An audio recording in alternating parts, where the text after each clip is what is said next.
Hello and welcome in edge world of commerce. Last video हमारी थी Indian finance system and overview. ठीक है, उस पार्ट में हमने इंडियन फाइनेंशियल सिस्टम के मीनिंग्स, कैरेक्टरिस्टिक्स, पार्ट्स, इनके बारे में हमने रीड किया था। एंड उसके बाद हमारी कुछ फाइनेंशियल इंस्ट्रूमेंट्स हमारे वहाँ पर आए थे। ठीक है, फर्दर उसी से रिलेटेड ही हमारे कुछ और जो फाइनेंशियल इंस्टीट्यूशंस हैं जो हमारे इंडियन फाइनेंस सिस्टम के अंदर यूज किए जाते हैं। ठीक है, वो कौन कौन से आ जाते हैं। ठीक है, तो सबसे पहले हमारी सिक्योरिटीज में आ जाती हैं कॉमर्शियल पेपर। कि एक्चुअल में जो हमारे कॉमर्शियल पेपर है वो क्या होते हैं, किस यूज में आते हैं हमारे कॉमर्शियल पेपर। ठीक है, तो जो हमारे कॉमर्शियल पेपर होते हैं वो शॉर्ट टाइम पीरियड के लिए इनको यूज किया जाता है। ठीक है, एक्चुअल में जो प्रमोशनरी नोट्स होते हैं जो हमारे कॉमर्शियल पेपर हैं वो लाइक ए प्रमोशनरी नोट्स हमारे यूज किए जाते हैं। ठीक है, प्रमोशनरी नोट्स को हम क्या बोलते हैं, प्रतिज्ञा पत्र बोला जाता है। ठीक है, जिसमें क्या होता है कि कोई भी पर्सन जो क्रेडिट में परचेज करता है उसके बाद जिस पर्सन को पेमेंट उसने देनी है तो उस पर्सन को एक प्रोमिस देता है कि इतने टाइम पीरियड के बाद मैं आपको आपका अमाउंट वापिस कर देता हूं, आप मुझे इतना टाइम दे दीजिए। ठीक है, तो सामने वाला क्या है, पार्टी, उसको टाइम इतना दे देता है तो उसके लिए जो नोट प्रिपेयर किया जाता है उस नोट को हम क्या बोलते हैं, प्रमोशनरी नोट बोला जाता है। दैट मीन्स एक शॉर्ट टाइम पीरियड के लिए आपने एक पेमेंट करने के अपना एक प्रोमिस दी है, तो दैट मीन्स एक शॉर्ट टाइम पीरियड के लिए आपको एक लोन वहां पर मिल चुका है। ठीक है, तो वो हमारा क्या कहलाता है, प्रमोशनरी नोट्स कहलाता है। तो लाइक हमारा प्रमोशनरी नोट, हमारा कॉमर्शियल पेपर भी इसी तरीके से यूज किया जाता है। नॉर्मली वो कंपनी जिनकी जो हमारी एसेट्स होती है, ठीक है, वो कम से कम 5 करोड़ रुपए, ठीक है, अगर है तो वो कॉमर्शियल पेपर का यूज कर सकती है लोन लेने के लिए। ठीक है, और वो भी किसके, 5 लाख के मल्टीप्लेयर में अगर वो हो उनकी कैपिटल तो वो यूज कर सकते हैं। ठीक है, और जो मैच्योरिटी टाइम पीरियड का होता है वो 7 डेज, ठीक है, 7 दिन से 1 ईयर तक के लिए इनको हम यूज कर सकते हैं जो हमारे आते हैं कॉमर्शियल पेपर। और दूसरी एक सबसे बड़ी इंपॉर्टेंट बात ये आ जाती है, ये क्या होता है, इनका जो फेस वैल्यू उस फेस वैल्यू से कम, दैट मीन डिस्काउंट पर इनको इशू किया जाता है। और आफ्टर मैच्योरिटी टाइम पीरियड इनको जो फेस वैल्यू होती है उस फेस वैल्यू पर इनको पैसा मतलब कि मिल जाता है इनका हमारे पैसा। ठीक है, तो इस तरीके से क्या है, जो डिस्काउंट और फेस वैल्यू है वो बेनिफिट यहाँ पर प्रॉफिट के रूप में हमारा काउंट किया जाता है। ठीक है, ये तो हमारा होता है कॉमर्शियल पेपर। इसके बाद सेकंड आ जाता है हमारा certificate of deposit. Certificate of deposit भी लाइक हमारा कॉमर्शियल पेपर के ही यूज किया जाता है। ठीक है, तो सर्टिफिकेट ऑफ डिपॉजिट जो होता है वो भी हमारा शॉर्ट टाइम पीरियड के लिए लोन के लिए यूज किया जाता है। ठीक है, और ये भी क्या है, हमारा मैच्योरिटी टाइम पीरियड से पहले इसको भी कभी भी सेल किया जा सकता है। ठीक है, और ये भी क्या है, 7 डेज से और 1 ईयर तक के लिए इसका भी टाइम पीरियड होता है। बट ये क्या है, वो हमारा कॉमर्शियल पेपर 5 लाख रुपीज के मल्टीप्लेयर में था, ये हमारा 1 लाख रुपीज के मल्टीप्लेयर में यहाँ पर इसको यूज किया जाता है। इसके बाद नेक्स्ट होता है हमारा इन्फ्लेशन इंडेक्स बॉन्ड। इकोनॉमिक्स में आपने इन्फ्लेशन को काफी बार आपने रीड किया है। ठीक है, मुद्रास्फीति जिसको हम बोल देते हैं, तो सेम यहाँ पर भी क्या है, एक ऐसा बॉन्ड जो हमारा रिलेटेड हो इन्फ्लेशन के ऊपर। ठीक है, इन्फ्लेशन रेट जैसे हमारे मतलब चेंज होती है उसी के अकॉर्डिंग इन बॉन्ड्स की वैल्यू भी हमारी चेंज होती रहती है। तो कंप्लीटली जो हमारे बॉन्ड है वो हमारे इन्फ्लेशन रेट के ऊपर डिपेंड करते हैं। ठीक है, और इन्फ्लेशन जो रेट होती है वो हमारी होलसेल प्राइस इंडेक्स होता है, होलसेल प्राइस इंडेक्स।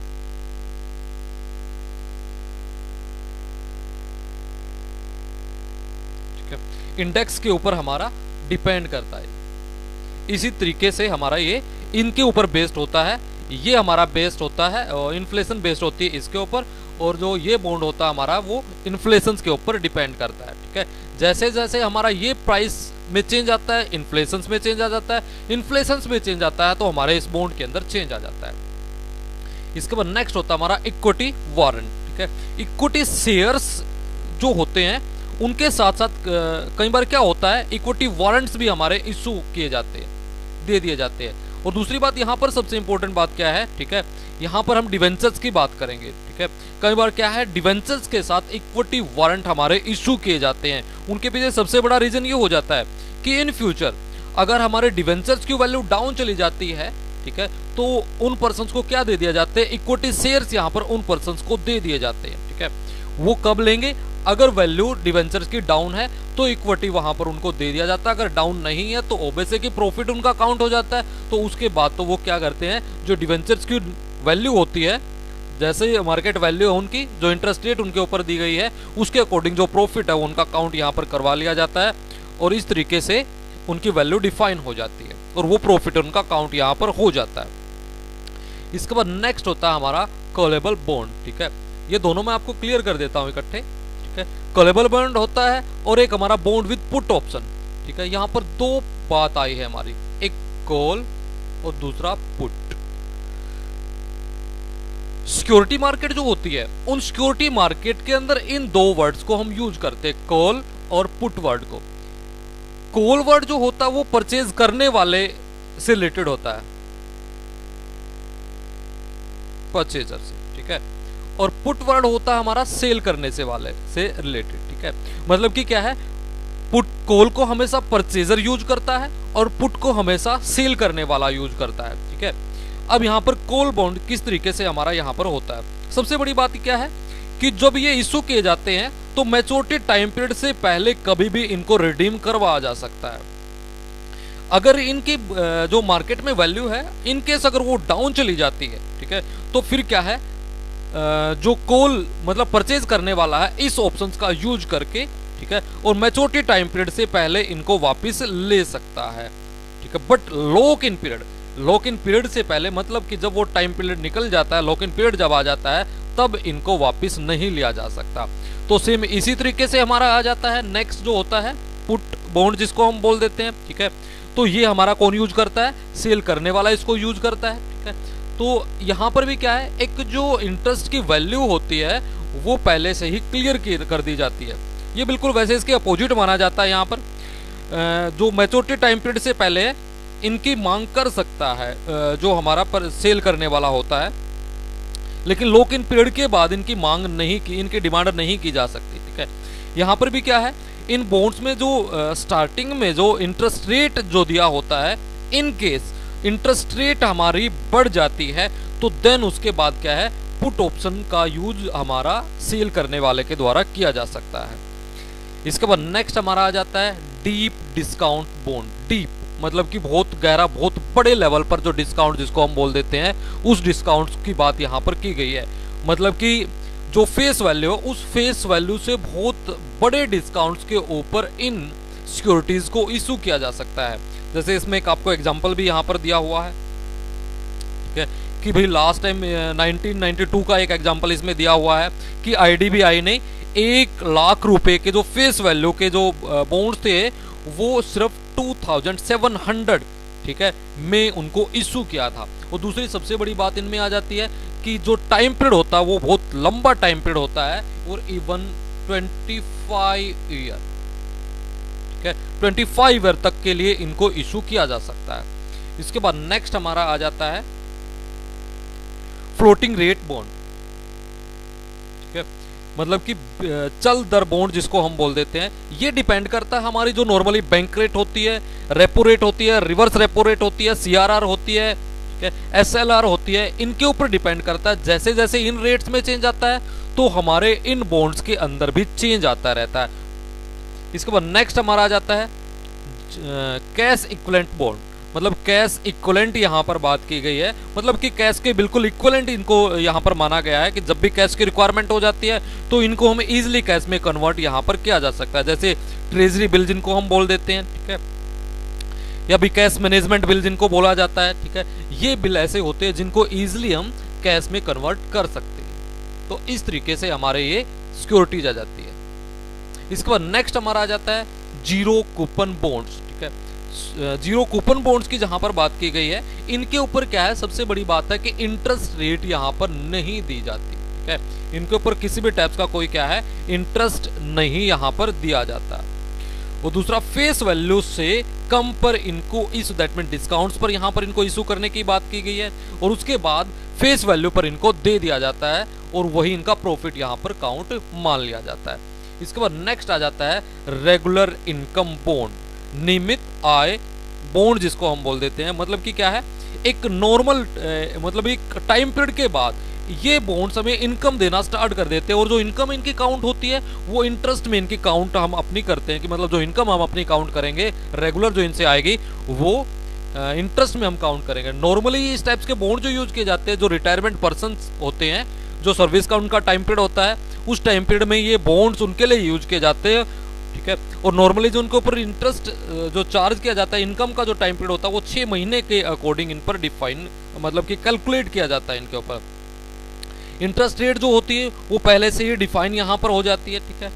तो नॉर्मली क्या है, इस टाइप्स के बॉन्ड रिटायरमेंट बॉन्ड भी इनको यहाँ पर हम बोल देते हैं, ठीक है। नॉर्मली पर्सन क्या है, रिटायरमेंट तक एक पैसा यहाँ पर जमा करता रहता है, उसके बाद वो पैसा उनको मिल जाता है। इसके बाद नेक्स्ट हमारा आ जाता है स्टॉक एक्सचेंज बॉन्ड, जो bonds completely depend on stock exchange, ठीक है। जैसे सेंसेक्स की बात करते हैं हम, निफ्टी की बात हम करते हैं, तो जो बॉन्ड क्या है इनके ऊपर डिपेंड करते हैं। जैसे सेंसेक्स या निफ्टी की वैल्यू अप एंड डाउन जाती है, तो सेम इसी तरीके से इन बॉन्ड की भी वैल्यू अप एंड डाउन यहाँ पर जाती है। इसके बाद नेक्स्ट आ जाता है हमारा टैक्स सेविंग बॉन्ड, मतलब टैक्स को सेव करने वाले बॉन्ड, मतलब कि ऐसे बॉन्ड में हम इन्वेस्टमेंट अपना कर दे जो बॉन्ड हमें टैक्स से छूट दिला सकते हैं, तो उन बॉन्ड्स को हम क्या बोलते हैं, टैक्स सेविंग बॉन्ड यहाँ पर उनको माना गया। अब यहाँ पर भी इनका जो टाइम पीरियड होता है वो 5 ईयर इनका टाइम पीरियड यहाँ पर माना जाता है, ठीक है। तो जैसे capital bonds, capital gain bonds भी इनको हम बोल सकते हैं, ठीक है। तो इस तरीके से क्या है, इन बॉन्ड को हम यूज कर सकते हैं। इसके बाद नेक्स्ट हमारा आ जाता है हाइब्रिड बॉन्ड, जिसको हम यहाँ पर मानते हैं, ठीक है। मतलब कि क्या है, मिश्रित, जिनको हम मिक्स, जिसमें कई सिक्योरिटीज को यहाँ पर किया जाता है, मतलब कि एक या एक से ज्यादा सिक्योरिटीज को जब मिक्स किया जाता है तो उनको हम हाइब्रिड सिक्योरिटीज के नाम पर यहाँ पर मानते हैं। जैसे बात की जाती है नॉर्मली जो कैपिटल हम लेते हैं वो क्या है, या तो डिवेंचर्स में हम ले लेते हैं या भी इक्विटी हम ले लेते हैं। बट इन हाइब्रिड सिक्योरिटी में हम क्या करते हैं, दोनों ही इक्विटी एंड जो हमारा डिवेंचर है, दोनों में हम अपनी क्या कर लेते हैं, कैपिटल को इकट्ठा कर लेते हैं। दोनों की क्या है, दोनों के हम बेनिफिट यहाँ पर अपना ले लेते हैं, मतलब कि इक्विटी का भी बेनिफिट लिया जा रहा है और हम क्या है, लोन जो डिवेंचर है उनका भी यहाँ पर बेनिफिट अपना ले रहे हैं, ठीक है। तो एक ये आ जाता है। इसके बाद नेक्स्ट आ जाता है हमारा बैंकर एक्सेप्टेंस बॉन्ड, जिसको हम बोल देते हैं। नॉर्मली ये जो यूज किया जाता है वो इंपोर्ट एक्सपोर्ट के कंडीशंस में इसको हम यूज करते हैं, बैंकर एक्सेप्टेंस को।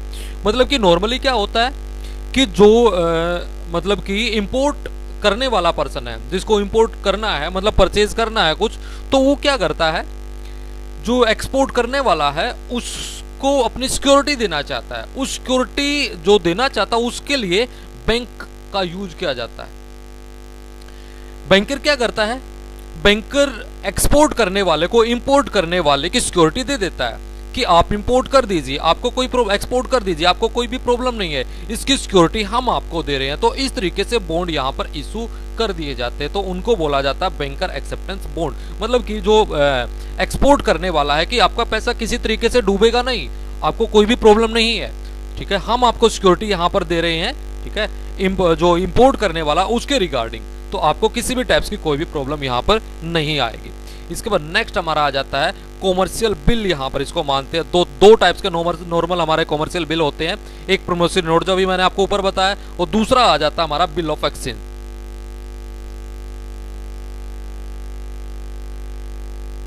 ठीक है, bill of exchange, promissory note अभी मैंने आपको क्लियर कर दिया। बिल ऑफ एक्सचेंज में क्या होता है, ये प्रोमिसरी नोट के बिल्कुल अपोजिट होता है। बिल ऑफ एक्सचेंज जो लिखने वाला होता है वो एक्चुअल में जिस पर्सन को पेमेंट लेनी है, वो पर्सन क्या करता है, जिस पर्सन से पेमेंट लेनी है अभी तक उसने पेमेंट नहीं दी है, उसको एक ऑर्डर के फॉर्मेट में एक बिल लिख कर देता है कि मैं आपको 2 मंथ्स या 3 मंथ्स या जितना भी वो टाइम उसको देना चाहता है कि मैं आपको इतना टाइम आपको दे रहा हूं, इस टाइम पीरियड के बाद आप मुझे पेमेंट कर दीजिए। दैट मीन्स एक शॉर्ट टाइम पीरियड के लिए ही क्या यहाँ पर आ जाता है, एक बिल यहाँ पर लिखा जाता है और उसी टाइम पीरियड के अकॉर्डिंग ही सामने वाले को पेमेंट कर देनी होती है। तो सेम इसी तरीके से यहाँ पर क्या है, एक हमारा प्रमोशनरी नोट हो जाता है और दूसरा हमारा बिल ऑफ एक्सचेंज यहाँ पर आ जाता है। इसके बाद नेक्स्ट आ जाता है हमारा फाइनेंशियल मार्केट। एक्चुअल में क्या होती है हमारी फाइनेंशियल मार्केट, जो फाइनेंशियल मार्केट हमारी होती है, यहाँ पर क्या है, डिफरेंट जो हमारे फाइनेंशियल जो इंस्ट्रूमेंट्स होते हैं उनको यूज किया जाता है, फाइनेंशियल जो ट्रांजेक्शन्स होते हैं उनको यहाँ पर किया जाता है, ठीक है। और नॉर्मली 2 टाइप से जो हमारे होते हैं, एक शॉर्ट टाइम पीरियड के लिए, ठीक ठीक है, और दूसरा लॉन्ग टाइम पीरियड के लिए जो मतलब कि यहाँ पर रिसोर्सेज हैं उनको हम यहाँ पर यूज करते हैं। इसके लिए दो टाइप्स की मार्केट हमारी यहाँ पर यूज होती है, ठीक है। एक हमारी होती है कैपिटल मार्केट जिसको हम बोल देते हैं, ठीक है। एक मनी मार्केट होती है। मनी मार्केट वो होती है जिसमें हम शॉर्ट टाइम पीरियड के लिए लोन का मतलब कि ट्रांजैक्शंस को यूज करते हैं, जो लेन देन की ट्रांजैक्शन होती है उनको हम यूज करते हैं। दूसरी हमारी होती है मनी कैपिटल मार्केट जिसमें हम क्या है लॉन्ग टाइम पीरियड के लिए सिक्योरिटीज का सेल परचेज यहाँ पर किया जाता है। तो किस तरीके से हमारा ये चलता है, सबसे पहला हमारा जो फाइनेंशियल मार्केट है उसमें आ जाता है हमारा इंडियन मार्केट। जो हमारी इंडिया की मार्केट है वो किस तरीके की मार्केट है, यहाँ पर किस तरीके से सिक्योरिटीज का सेल परचेज किया जाता है, किस किस टाइप्स की हमारी सिक्योरिटीज यहाँ पर होती है, ठीक है। किस तरीके का मार्केट यहाँ पर हमारा होता है।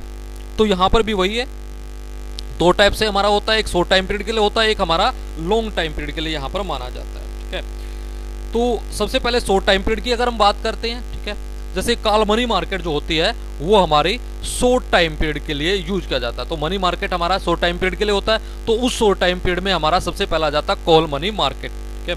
मतलब कि 1 डे से 14 डेज के लिए जो लोन लेन देन का काम किया जाता है वो हमारा किसमें किया जाता है, कॉल मनी मार्केट के अंदर उसको यूज किया जाता है। इसके बाद नेक्स्ट हो जाता है हमारा एक्सेप्टेंस मार्केट। अभी मैंने आपको बताया था बैंकर एक्सेप्टेंस के बारे में, तो उसको ये हम मानते हैं एक्सेप्टेंस मार्केट उसको हम बोलते हैं। जो बैंकर अपनी मतलब कि एक्सपोर्ट करने वाले को जो गारंटी देता है इंपोर्ट करने वाले की, तो वो यूज किया जाता है हमारा एक्सेप्टेंस मार्केट के अंदर। इसके बाद बात आ जाती है लोन मार्केट जिसको हम बोल देते हैं, ठीक है, जहां पर क्या है किसी सिक्योरिटी को रखकर प्लेस के रूप में और उसके बाद लोन यहां पर दिया जाता है। इसके बाद नेक्स्ट आ जाता है हमारा ट्रेजरी बिल मार्केट जिसको हम बोल देते हैं, ठीक है, जहां पर क्या है नॉर्मली 1 ईयर तक के लिए मतलब कि जो सेंट्रल गवर्नमेंट होती है, सेंट्रल गवर्नमेंट्स के द्वारा अपने बिल को यहाँ पर इशू किया जाता है, और उसके लिए इशू करता है जो रिजर्व बैंक ऑफ इंडिया है, वो यहाँ पर इनको इशू करता है। और जो इन्वेस्टमेंट करने वाले होते हैं वो यहाँ पर नॉर्मली जैसे जो फाइनेंशियल इंस्टीट्यूशंस हो जाते हैं, बैंक हो जाते हैं, खुद रिजर्व बैंक ऑफ इंडिया हो जाता है, ठीक है, शेड्यूल बैंक हो जाते हैं हमारे, LIC हो जाता है, UTI हो जाता है, GIC होता है, वो इन सिक्योरिटीज को परचेज यहाँ पर कर लेते हैं। इसके बाद नेक्स्ट हो जाता है हमारा कॉमर्शियल मार्केट। अभी मैंने आपको बताया है 2 प्रॉमिसरी नोट्स के बारे में मैंने आपको बताया है, और दूसरा हमारा बिल ऑफ एक्सचेंज के बारे में बताया है। तो जिस मार्केट के अंदर उनको यूज किया जाता है उस मार्केट को हम कॉमर्शियल बिल मार्केट यहाँ पर मानते हैं। इसके बाद नेक्स्ट आ जाता है हमारा Indian capital market. Long time period के लिए जिस कैपिटल मार्केट को मार्केट को हम यूज करते हैं इंडिया में, उस मार्केट को बोलते हैं हम इंडियन कैपिटल मार्केट, यहाँ पर उसका नाम दिया गया। नॉर्मली 2 मतलब कि पर्सन्स यहाँ पर इस कैपिटल में मार्केट में आते हैं हमारे, एक लेंडर सेक्टर होता है और दूसरा हमारा बोरोवर सेक्टर। मतलब कि एक लोन देने वाला है और दूसरा हमारा लोन लेने वाला हो जाता है, ठीक है। मतलब किन किन को लोन की रिक्वायरमेंट हो जाती है और कौन लोन देने वाले हो सकते हैं हमारे। सबसे पहले हम बात करते हैं लेंडर सेक्टर की, मतलब कि लोन देने वाले यहाँ पर कौन कौन से हो जाते हैं। जैसे बात करते हैं IFC की बात करते हैं, ठीक है, इंडियन फाइनेंस कॉर्पोरेशन लिमिटेड की बात आ जाती है, ठीक है, SIDBI की बात आ जाती है, ठीक है, IDBI की बात आ जाती है, SIDC की बात आ जाती है, UTI आ जाती है हमारे, LIC आ जाती है, GIC आ जाती हैं, ठीक है। ये सारे हमारे क्या है लेंडर मार्केट के अंदर आ जाती है, लोन देने का काम यहाँ पर करती है। इसके बाद नेक्स्ट आ जाता है हमारा बोरोवर्स मार्केट, जो लोन लेने वाले हो जाते हैं। इसमें नॉर्मली 2 आ जाते हैं हमारे, एक हमारे गवर्नमेंट सेक्टर आ जाता है, मतलब कि गवर्नमेंट्स को लोन की रिक्वायरमेंट हो जाती है, ठीक है। इसके बाद दूसरा आ जाता है कॉर्पोरेट सेक्टर, हमारी कंपनी जो हो जाती है उनको लोन की रिक्वायरमेंट यहाँ पर हो जाती है। क्योंकि गवर्नमेंट क्या करती है कि गवर्नमेंट को डिफरेंट टाइप्स के एक्सपेंसेस करने पड़ते हैं, कुछ डेवलपमेंट से रिलेटेड एक्सपेंसेस हो जाते हैं, कुछ नॉन डेवलपिंग एक्सपेंसेस हो जाते हैं। तो उनके लिए गवर्नमेंट को भी क्या है शॉर्ट टाइम पीरियड और लॉन्ग टाइम पीरियड के लिए लोन की रिक्वायरमेंट हो जाती है। तो लॉन्ग टाइम पीरियड के लिए जो लोन की कवर करता है वो हमारी इंडियन कैपिटल मार्केट आ जाती है। यहाँ से गवर्नमेंट को क्या है लॉन्ग टाइम पीरियड के लिए लोन की जो रिक्वायरमेंट है वो कंप्लीट हो जाती है। और दूसरा हमारा आ जाता है कॉर्पोरेट सेक्टर, कंपनीज की जहां पर बात की जाती है, तो कंपनी अपने शेयर डिवेंचर्स इशू करके क्या है अपने लिए कैपिटल यहां पर कलेक्ट कर लेते हैं। इसके बाद नेक्स्ट आ जाता है फाइनेंशियल इंटरमीडिएटर्स, मतलब कि जो इंटरमीडिएटर्स भी हम इनको बोल देते हैं, ठीक है, मतलब किस किस टाइप्स के हमारे वित्तीय मध्यस्थ जो हमारे इंडियन फाइनेंशियल मार्केट है इसके अंदर यूज करते हैं या मतलब इसके साथ जुड़े हुए हैं किसी न किसी तरीके से, ठीक है। सबसे पहले हम बात करते हैं तो नॉर्मली 2 टाइप्स के हमारे यहाँ पर यूज होते हैं। एक हमारा हो जाता है ऑर्गेनाइज्ड और दूसरा हमारा हो जाता है अनऑर्गेनाइज्ड। ठीक है, ऑर्गेनाइज्ड संगठित और असंगठित, मतलब संगठित जो कंप्लीटली रूल रेगुलेशंस के अकॉर्डिंग जो चलता है हमारा सेक्टर, मतलब एक सिस्टेमेटिक वे से जो सेक्टर हमारा चलता है उसको हम ऑर्गेनाइज सेक्टर के रूप में जानते हैं। और जो जिसके ऊपर कोई भी सिस्टम अप्लाई नहीं किया जाता वो हमारा अनऑर्गेनाइज सेक्टर के रूप में काउंट किया जाता है। ठीक है, अब जो ऑर्गेनाइज सेक्टर है, ऑर्गेनाइज सेक्टर में सबसे पहले हमारा जो इंडियन बैंकिंग सिस्टम है, ठीक है, हमारे देश का जो बैंकिंग सिस्टम है वो बैंकिंग सिस्टम हमारा कंप्लीटली क्या है, ऑर्गेनाइज सेक्टर के अंदर आता है, क्योंकि हमारा जो इंडियन बैंकिंग एक्ट 1949 जितने भी बैंक है वो इस बैंकिंग एक्ट के रूल रेगुलेशन है उनको फॉलो करते हैं और उसके अकॉर्डिंग उनको रजिस्ट्रेशन उनका किया जाता है। एक इस तरीके से हमारा इंडियन बैंकिंग सिस्टम चलता है जी।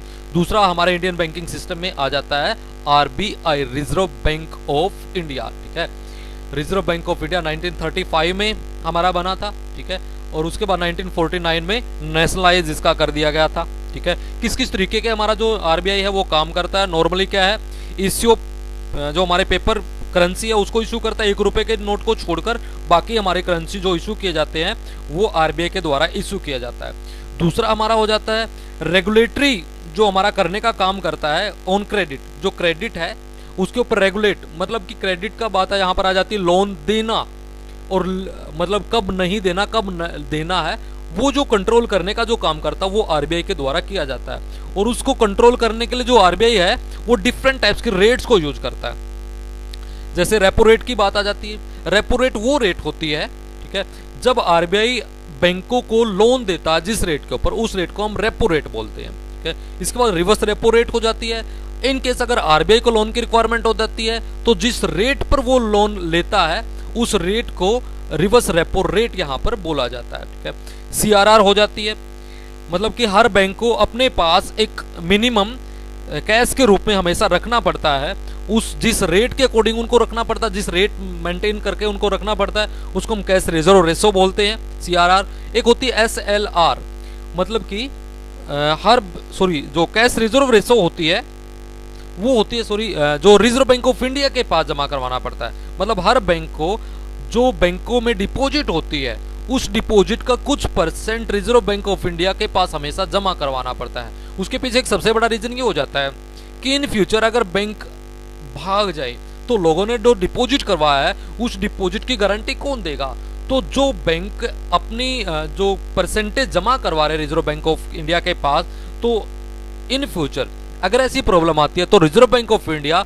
उस पैसे से, उस रिजर्व से लोगों की जो मतलब कि प्रॉब्लम आई है, लोगों के जो डिपॉजिट थी वो डिपॉजिट वहां से दे सकता है।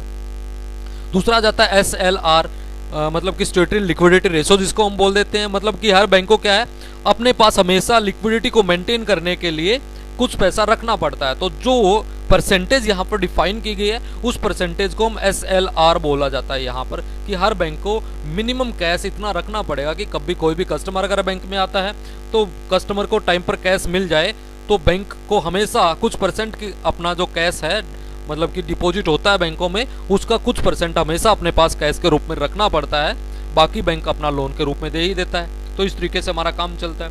दूसरा जो हमारा आरबीआई होता है वो बैंकों का बैंकर होता है, मतलब कि जितने भी हमारे बैंक है उन बैंक को जो रेगुलेशंस मतलब प्रोवाइड कराने का हमारा काम करता है वो हमारा बैंक करता है। दूसरा हमारा बैंकर ऑफ गवर्नमेंट हमारा, क्योंकि जो आरबीआई है वो सेंट्रल गवर्नमेंट का बैंक होता है जी हमारा, क्योंकि सेंट्रल गवर्नमेंट की जितनी भी मॉनेटरी से रिलेटेड मतलब कि रिक्वायरमेंट्स हो जाती है, सजेशंस होते हैं, वो सारा आरबीआई के द्वारा हमारे पूरे करवा दिए जाते हैं। इसके बाद regulatory of foreign exchange, foreign exchange के ऊपर जो रेगुलेट करने का काम करता है, विदेशी जो करेंसी है, लेन देन है, उनके ऊपर जो कंट्रोल करने का काम करता है वो हमारा आरबीआई के द्वारा ही किया जाता है।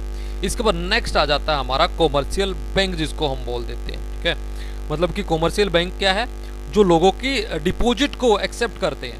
ठीक है, डिपॉजिट जो लोग अपने करवाते हैं उनको स्वीकार करते हैं, उनके ऊपर इंटरेस्ट देते हैं। ठीक है, और इस तरीके से आगे फर्दर जिनको लोन की रिक्वायरमेंट हो जाती है उन लोगों को लोन शॉर्ट टाइम पीरियड के लिए प्रोवाइड करा देते हैं। तो इस तरीके से काम हमारा चलाते हैं बैंक। और बैंक ये भी डिफरेंट टाइप्स के हमारे कॉमर्शियल बैंक होते हैं, जैसे एक आ जाता है हमारा शेड्यूल बैंक जिसको हम बोल देते हैं। जिनकी जो पेड अप कैपिटल है वो कम से कम 5 लाख रुपए होनी चाहिए, वो हमारे शेड्यूल बैंक के अंदर हमारे आ जाते हैं। तो इसी तरीके से सेम हमारा आ जाता है जो शेड्यूल बैंक है। इसके बाद हमारे नॉन शेड्यूल बैंक आ जाते हैं, ठीक है, जो 5 लाख रुपए से कम जो अपनी कैपिटल रख सकते हैं वो हमारे schedule bank, non schedule bank की कैटेगरी में हमारे आ जाते हैं, ठीक है। ये भी डिफरेंट टाइप्स के हमारे हो जाते हैं, ठीक है। जैसे पब्लिक सेक्टर बैंक हमारे आ जाते हैं, सार्वजनिक क्षेत्र के बैंक जिनको हम बोल देते हैं, ठीक है। अब इसमें जैसे हमारा स्टेट बैंक ऑफ इंडिया आ जाता है, ठीक है। 1955 में हमारा स्टेट बैंक ऑफ इंडिया बनाया गया था जी, ठीक है। पहले हमारे स्टेट ऑफ बैंक इंडिया के डिफरेंट ब्रांचेस थी, बट उसके बाद अभी हमारे क्या है, सभी को मर्ज करके state of bank of India हमारा बना दिया गया है। इसके बाद हमारे नेशनलाइज बैंक का डिफरेंट 1969 में 14 जो हमारे नेशनलाइज बैंक थे उनका नेशनलाइज किया गया था सेंट्रल गवर्नमेंट के द्वारा। उसके बाद 80 में 6 और बैंकों का नेशनलाइज कर दिया गया था, बट उसके बाद क्या हुआ, कुछ बैंकों को मर्ज कर दिया गया आपस में। अभी रिसेंटली भी कुछ बैंकों को आपस में मर्ज करके और उनको एक ही बैंक हमारे पर बना दिया गया है। उसके बाद नेक्स्ट आ जाता है हमारा रीजनल रूरल बैंक जिसको हम बोल देते हैं 1972, ठीक है, में हमारा एक्ट आया था। उसके बाद मतलब कि सिफारिश आई थी बैंकिंग आयोग के द्वारा, ठीक है। और उसके बाद 2 अक्टूबर 1975 को क्या है, आरबीआई हमारा बना दिया गया था जी। इस तरीके से ये क्या है, जो रूरल सेक्टर है उन रूरल सेक्टर की लोन की रिक्वायरमेंट जो पूरा करने का काम करते हैं वो हमारे रूरल बैंक के द्वारा हमारा किया जाता है। इसके बाद हमारे प्राइवेट सेक्टर के बैंक आ जाते हैं जी, ठीक है, क्योंकि हमारे देश में प्राइवेट सेक्टर के भी बहुत सारे बैंक खुले हुए हैं। यस बैंक आ जाता है हमारा, ठीक है। इंडस बैंक की बात अगर आ जाती है, आईसीआईसी बैंक की बात आ जाती है, एचडीएफसी की बैंक की बात आ जाती है, ठीक है। ये सारे हमारे प्राइवेट सेक्टर के बैंक आ जाते हैं, ठीक है। इसके बाद नेक्स्ट आ जाता है हमारा कोऑपरेटिव बैंक जिसको हम बोल देते हैं, ठीक है। नॉर्मली ये होता है हमारे जो कोऑपरेटिव सोसाइटीज हो जाती हैं, उन सोसाइटीज के द्वारा ही इन बैंकों ये बैंक क्या है उन क्रेडिट सोसाइटीज के लिए ही काम करते हैं एक्चुअल में अगर देखा जाए तो, ठीक है। ये भी क्या है, स्टेट कोऑपरेटिव क्रेडिट सोसाइटीज हैं, उस एक्ट के अकॉर्डिंग ही इनका रजिस्ट्रेशन किया गया है। फर्दर नॉर्मली ये काम किस तरीके से करते हैं, जैसे बात आ जाती है प्राइमरी एग्रीकल्चर क्रेडिट सोसाइटीज, ठीक है। इंडिया के अंदर डिफरेंट टाइप्स के काम करती हैं। नॉर्मल क्या करते हैं, स्टेट्स में 10 नॉर्मली 10 पर्सन यहाँ पर क्या एक सोसाइटी अपनी बना लेते हैं, ठीक है। उसके बाद उन सोसाइटी में क्या है, नॉर्मल डिपॉजिट रखी जाती है उन 10 लोगों से, ठीक है। और शॉर्ट टाइम पीरियड और लॉन्ग टाइम पीरियड के लिए लोन उनको दिया जाता है। उसके बाद आ जाता है हमारा इसी के अंदर ही सेंट्रल कोऑपरेटिव बैंक हमारे आ जाते हैं, ठीक है। जो क्या है, डिस्ट्रिक्ट के अंदर जो बैंक खुले हुए हैं उन बैंक की जो मतलब की रिक्वायरमेंट है, उन रिक्वायरमेंट को पूरा करने के लिए हमारे सेंट्रल कोऑपरेटिव बैंक यहाँ पर काम करते हैं। उसके बाद स्टेट कोऑपरेटिव बैंक हमारे आ जाते हैं, ठीक है। जो हमारे क्या है, स्टेट के अंदर जो सेंट्रल बैंक है उन सेंट्रल बैंकों की जो रिक्वायरमेंट है उनको पूरा करने के लिए हमारे स्टेट कोऑपरेटिव बैंक यहाँ पर काम करते हैं। और इसके बाद हमारे आ जाते हैं फॉरेन बैंक, क्योंकि इंडिया के अंदर फॉरेन के भी बहुत सारे बैंक हमारे खुले हुए हैं जी, ठीक है। उनकी ब्रांचें भी बहुत सारी हमारे यहाँ पर खुली हुई हैं, जैसे सिटी बैंक का आ जाता है, स्टैंडर्ड चार्टर्ड बैंक हमारा आ जाता है, ठीक है। इस टाइप्स के बहुत, अमेरिकन एक्सप्रेस बैंक आ जाता है, तो इस टाइप्स के बहुत सारे बैंक हमारे यहाँ पर खुले हुए हैं। इसके बाद नेक्स्ट आ जाता है हमारा नॉन बैंकिंग फाइनेंशियल, जो इंटरमीडिएट्स आ जाते हैं, या भाई हमारे हम इनको बोल देते हैं नॉन बैंकिंग फाइनेंशियल इंस्टीट्यूशंस भी आ जाते हैं हमारे, इनको बोल सकते हैं, ठीक है। जैसे मतलब कि जितने भी ऑर्गेनाइज सेक्टर में हमारा इंडियन बैंकिंग सिस्टम है, इसको छोड़कर बाकी जो बच जाते हैं जो इंडियन फाइनेंशियल सिस्टम के साथ जुड़े हुए हैं, वो सारे हमारे नॉन बैंकिंग फाइनेंशियल इंस्टीट्यूशंस में आ जाते हैं, ठीक है। अब यहाँ पर जैसे नॉर्मली क्या करते हैं, जो हमारा हायर परचेज सिस्टम आ जाता है, इक्विपमेंट्स लीजिंग की बात आ जाती है, ठीक है। नॉन बैंकिंग फाइनेंशियल कंपनीज आ जाती हैं, ठीक है। एसेट्स फाइनेंस कंपनीज आ जाती हैं, इन्वेस्टमेंट्स कंपनीज आ जाती है, वो सारे इस सेक्टर के अंदर जुड़ी हुई है हमारी। इसके बाद लास्ट हमारा आ जाता है नॉन इंस्टीट्यूशनल और अनऑर्गेनाइज सेक्टर, जो ऑर्गेनाइज नहीं है, जिसके ऊपर रूल रेगुलेशन अप्लाई नहीं किए जाते, बट जो भी लेन देन का काम यहाँ पर करते हैं, ठीक है। गांव में जो साहूकार महाजन जिनको हम बोल देते हैं, वो सारे इस कैटेगरी में आ जाते हैं, क्योंकि नॉर्मली यहाँ पर तो ना तो रेट ऑफ इंटरेस्ट डिफाइन किया जाता है यहाँ पर किसी भी टैक्स का, अपने अकॉर्डिंग रेट ऑफ इंटरेस्ट ये लगा चार्ज किया जाता है इनके अकॉर्डिंग। टाइम पीरियड कोई डिफाइन नहीं होता, अपने अकॉर्डिंग टाइम पीरियड इनके द्वारा डिफाइन किया जाता है। इनके ऊपर किसी भी टाइप्स की जो रेगुलेटरी मतलब की संस्थाएं हैं, उनका कोई रूल रेगुलेशन इनके ऊपर अप्लाई नहीं किया जाता, अपने रूल रेगुलेशन इनके खुद के होते हैं। तो इस तरीके से हमारे ये काम करते हैं। हुंडी सबसे बड़ा इनका एक एग्जाम्पल यहां पर आ जाता है। हुंडी जो होता है वो एक उड़िया लैंग्वेज में लिखा जाता है, बट इब इनका अब एट प्रेजेंट इनका प्रचलन खत्म हो चुका है। पहले इनको यूज किया जाता था, बट इब इनको यूज नहीं किया जाता। ठीक है, तो हुंडी एक सबसे बड़ा इसका एग्जांपल है जिसको कि लेन देन के लिए पहले यूज किया जाता था। ठीक है, इसके बाद कुछ रेगुलेटरी जो अथॉरिटीज है जो हमारी इंडियन फाइनेंशियल सिस्टम है उसके साथ जुड़ी हुई है, तो वो किस तरीके से हमारे इंडियन फाइनेंशियल सिस्टम्स को रेगुलेट कर रही है, वो कौन कौन सी आ जाती है। सबसे पहले आरबीआई की अभी हमने बात बताई, एक तो वो हमारा आ जाता है। नाबार्ड जो हमारा आ जाता है, जो आरआरबी है हमारे हो जाते हैं, रीजनल रूरल बैंक हो जाते हैं। ठीक है, उनको रेगुलेट करने का जो काम करता है वो हमारा नाबार्ड के द्वारा किया जाता है, national bank for agriculture and rural development जिसको हम बोल देते हैं। उसके बाद सेबी की बात आ जाती है, security exchange board of India जो हमारा सेंसेक्स हो जाता है, निफ्टी हो जाता है।